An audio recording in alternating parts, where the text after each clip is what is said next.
अगर मेरी प्रार्थना समझ पा रहे हो तो समझ लो, कातव कांता, जिसे तुम अपनी स्त्री समझ रहे हो, पत्नी समझ रहे हो, पीछे कौन थी, आगे कौन रूप में जाएगी।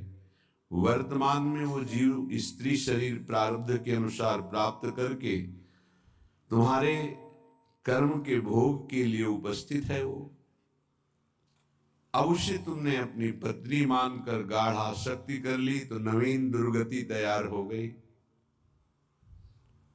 कौन है वो तुम्हारी, जानते हो? नहीं परिचय, कुछ वर्षों का परिचय और इसे सत्य मान लिया। और जहां वो परिवर्तन नाशवान दृश्य जगत का एक दृश्य शरीर परिवर्तित हुआ, नाशवान शरीर का परिवर्तन प्रतिपल हो रहा है, तुम समझ नहीं पा रहे, पर समझा तब जाता है जब वो मृत्यु को प्राप्त होने का समय आता है। तब समझ तुम्हारी किसी काम की नहीं रहती। मन पछितई है अवसर भी थे। सुत बनितादि जान स्वार्थ रत ना करो नेह सभी थे। स्नेह मत करो, स्नेह प्रभु से करो, प्रभु का भाव रख कर करो। कहने की कास्तव तनया, ये जो तुम्हारे पुत्र रूप में आया है, ये कौन है जानते हो?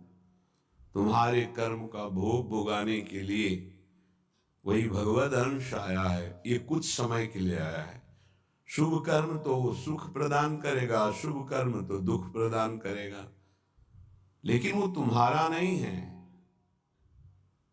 आप उसका परिचय नहीं जानते जो पुत्र रूप में आया हुआ है। स्थिरमति रेतन मृति मनुगणया, तुम्हारी बुद्धि स्थिर नहीं है, इसीलिए तुम समझ नहीं पा रहे कि गणना नहीं कर पा रहे हो कि तुम्हारी एक एक श्वास व्यर्थ में नष्ट हो रही है। आखिरी श्वास अहा किमद्य ना पश्यसि मरणम, क्या तुम देख नहीं पा रहे हो कि तुम्हारी श्वासें कम हो रही, तुम मृत्यु की तरफ जा रहे हो। तुम्हारा शरीर कभी भी अचानक छूट सकता है। ऐसा नहीं कि आप वृद्धावस्था में ही जाकर मरेंगे। तव पर वृंदावन मिहि शरणम, फिर भी तुम वृंदावन का आश्रय वास स्वीकार नहीं करते, सत्संग का अनुसरण नहीं करते, आचरण में नहीं उतारते, निरंतर नाम जप नहीं करते, तो किस भूल में तुम पड़े हो? तुम्हारे पास पत्नी है, पुत्र है, संपत्ति है, इस भूल में, ये तुम्हारी नहीं है। कुछ समय के लिए तुम्हारे प्रारब्धानुसार ये संयोग बना है, बस बिछुड़ जाएगा, इसे तुम रोक नहीं पाओगे। ना अपने शरीर का छूटना, ना अपने सगे संबंधियों के शरीर का छूटना, ये तुम्हारे बस की नहीं कि तुम रोक लो। तो क्या करें? सबको छोड़ दें? नहीं, सब में भगवत भाव करो, अपने धर्म का पालन करो, खूब नाम जप करो। जीवन सार्थक करने के लिए बहुत आवश्यक है। अगर आप इनके मोह में फंस करके भगवत विमुख जीवन व्यतीत कर रहे हैं तो निरर्थक जीवन है। प्राण निकल जाए पर भजन नहीं छूटेगा, इसे ही भजन कहते हैं। और ऐसा भजन बहुत लोग नहीं करते, कोई कोई करता है। पूज्य बाबा के सब कर सकते हैं, सामर्थ्य सब में है ऐसा भजन करने की, पर वो लगन नहीं है, वो अगन नहीं जगी भगवत साक्षात्कार करने की। इसलिए जहां विपत्ति आई उसमें डूब गए, संपत्ति आई उसमें डूब गए, भोग आए उसमें डूब गए, प्रभु का विस्मरण हो गया। इसका यही कारण है। भजन का तात्पर्य है भजन में गोता लगाना, डूबना। बस चल रहा है मंत्र नाम, उसी के श्रवण में डूबा हुआ उपासक। डूब करके भजन किया जाए तो 6 महीने में भगवत साक्षात्कार कर लिया ध्रुव जी ने। डूब करके गोता लगाया, 6 महीने भजन में भगवान का साक्षात्कार कर लिया। और अगर तन्मयता नहीं है, भजन में तो बहुत लंबा समय निकल जाता है। देखो, इस मन को देखा, अगर इसको भजन का सुख आप नहीं दोगे तो ये रुपए की गणना का सुख करने लगेगा। कई बार हमने कहा बचपन से इसी बात की पढ़ाई है, मन की वृत्ति की। आप देख लेना, अनुभव करना, अगर आपको प्रियाजू के भजन में गुरु की आज्ञा के अनुसार तन्मयता नहीं आ रही है तो आप का अर्थ के प्रति भाव आ जाएगा। अनंत ब्रह्मांडों में कितना ऐश्वर्य है और वो मायाकृत एक पलक झपकते श्री भगवान ने रचा है। ऐसे श्री भगवान को अधीन करने वाली प्रियाजू का आश्रय हृदय में रहे तो और फिर क्या। पर उस भजन ना होने के कारण हमारी स्थिति अपने आश्रय तत्व पर नहीं होती। आश्रय हुआ ही नहीं, होने का अवसर मिला लेकिन हमने फिर भी वही लौट कर आश्रय कर लिया, पलट गए, फिर वही आश्रय कर लिया। सन्मुक्ता से जो एकदम परिवर्तन होता है, एकदम विमुक्ता के लिए माया अपना जाल रचती है। स्पष्ट देख, तू इससे एक बहुत बढ़िया महल बना सकता है, तू बहुत बढ़िया कार ले सकता है, तू हर सुख सुविधा ले सकता है। राजी हो गया। देखना सब व्यवस्था बढ़िया बन गई। नहीं नहीं, हम व्यवस्था बढ़िया नहीं बनाने आए, हम व्यवस्था को श्री जी के आश्रय से चाहते हैं, अपनी मन बुद्धि के आश्रय से। लाडली झुके महलों में रखो चाहे झोपड़ी में बाग, उसका केवल आश्रय अंतर से प्रभु का होता है। गृहस्थ और विरक्त की चेष्टाएं अलग होती हैं, निवृत्ति परक चेष्टा और प्रवृत्ति परक चेष्टा। बस ये ध्यान रखना है, निवृत्ति परक चेष्टा से कोई भी ऐसी सिद्धि नहीं जो आ न जाए। प्रवृत्ति परक चेष्टा में अतिथि सत्कार, परिवार की सेवा, समाज की सेवा, नाम जपने का अभ्यास, धर्म पूर्वक कमाया हुआ धन, तब वो आगे बढ़ता है। निवृत्ति परक चेष्टा एकमात्र भगवदाश्रय, उसी से सब हो जाता है।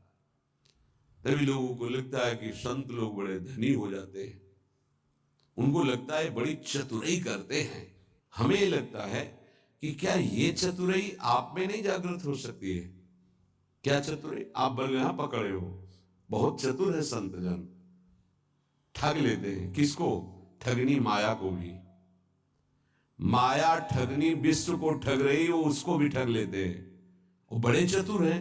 रामई भजई ते चतुर नर, क्योंकि उस सच्चिदानंद का नाम एकत्रित किए हैं। एक नाम के ब्याज में पूरा त्रिभुवन नहीं है, उसकी बराबरी हम नहीं कह रहे नाम की ब्याज में। एक नाम त्रैलोक ही तारे, जो न ले सो जन्म ही हारे। अभी अपने लोग महिमा नहीं जानते नाम की, सच्ची मानिए। किसी ने कहा कि समस्त संसार को तो हम दुखे में देख रहे हैं, अगर विश्व में कोई सुखी है, वो उपहास के प्रति शब्द थे, अगर विश्व में कोई सुखी है देखा जाता है तो संत जन देखे जाते हैं। उनका तात्पर्य अध्यात्म से नहीं था, उनका तात्पर्य भोगों से, विषय सामग्री से, वैभव से था। अगर तुम्हें ऐसा पता है तो तुम वैसा करके देखो, बहादुर हो। तुम्हारे में चतुराई की कोई कमी है क्या? बड़े चतुर हो।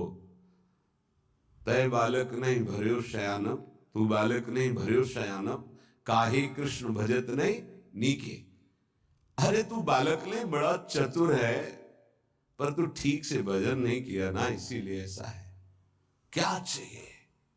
त्रिभुवन का सर्वश्रेष्ठ पद 5 वर्ष का बालक प्राप्त कर लिया। ध्रुव जी, क्या चाहिए? अखिल लोक चूड़ामणि भगवान के पास क्या कमी है? पर आपको उतना भजन करना पड़ेगा, आपको वैसे समर्पित होना। उस 5 वर्ष के बालक ने मां का प्यार, पिता का प्यार, राज्य सुख, शरीर सुख, सब भयों को त्याग करके इसी मथुरापुरी में आकर भजन किया। इसे मधुपुरी कहते हैं शास्त्र भाषा में। यहीं आकर के भजन किया और यहीं स्वयं सच्चिदानंद भगवान आकर दर्शन दिए और उनकी कामना पूर्ण की। उच्च पद की। गोता लगाना अर्थात उसमें डूबना, अर्थात उसका ऐसा दृढ़ चिंतन कि गुंजायमान केवल मंत्र और नाम हो रहा है। तुमसे सच्ची कहते हैं ये जीव बड़ा पागल हो गया है माया में, सत्य वस्तु को समझ ही नहीं रहा। पूज्य बाबा कह रहे उसको यही पता नहीं कि मैं यहां कमाने के आया हूं मृत्यु लोक में। पागलों की तरह घूम रहा है, कभी ये बटोर रहा है कभी वो बटोर रहा है। उसका लक्ष्य ही नहीं पता चल रहा कि तू आया क्या लेने यहां है, क्या कमाई करने आया है, उसको समझ में नहीं आ रहा। कई बार कहा ऐसा कमाई और ऐसे देश में कौन रहना पसंद करेगा। किसी भी देश में अगर ऐसी पद्धति हो कि आप यहां आइए, आपको घर मकान भोग सामग्री सब मिलेगी, बहुत ध्यान से सुनिए, पर जब आप हमारे देश से जाएंगे तो आपका कपड़ा तक उतरा लिया जाएगा। सब सुविधाएं मिलेगी, जब जाओगे तो कपड़ा तक उतरा लिया जाएगा। अब आप ऐसे देश में रहना पसंद करेंगे, ऐसे देश की कमाई पसंद करेंगे? कोई भी बुद्धिमान नहीं पसंद करेगा। शरीर भी छीन लिया जाता है, शरीर संबंधी छीन लिए जाते हैं, बैंक बैलेंस छीन लिया जाता है, प्रॉपर्टी छीन ली जाती है। अब आपके पास रहा क्या?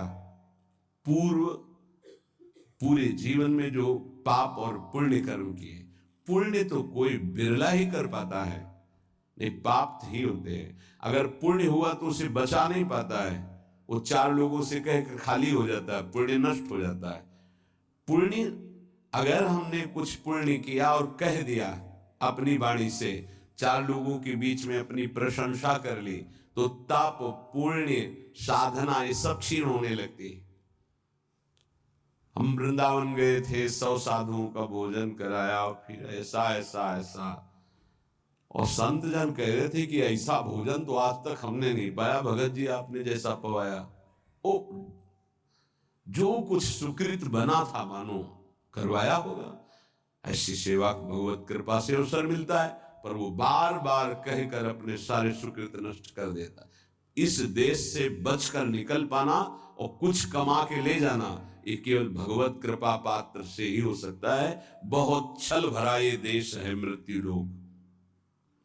जीव पागलों की तरह पूरा जीवन व्यतीत कर रहा है। मुझे यहां किस लिए भेजा गया, क्या लेके जाऊंगा, ये सोच ही नहीं पा रहा है। गोस्वामी जी ने भी कहा है कि ये जो मन है ये श्वान की तरह हर जगह पादुका का प्रहार पाता है, पर फिर उसी दरवाजे पे खड़ा हो जाता है। अर्थात निकृष्ट भोगों को भोग कर असंतुष्ट, ग्लानि, दुख, परिणाम में चिंता, भय, शोक, पर फिर वही उन्हीं भोगों को भोगना चाहता है। पागल की तरह भटक रहा है। ये महापुरुष जन जानते हो, दुखी हो के ऐसा बोलते हैं। जो वस्तु तुम्हारे साथ नहीं जानी है उसके चिंतन में तुम समय बर्बाद कर रहे हो। चिंतन करो प्रभु का और कार्य करो संसार का।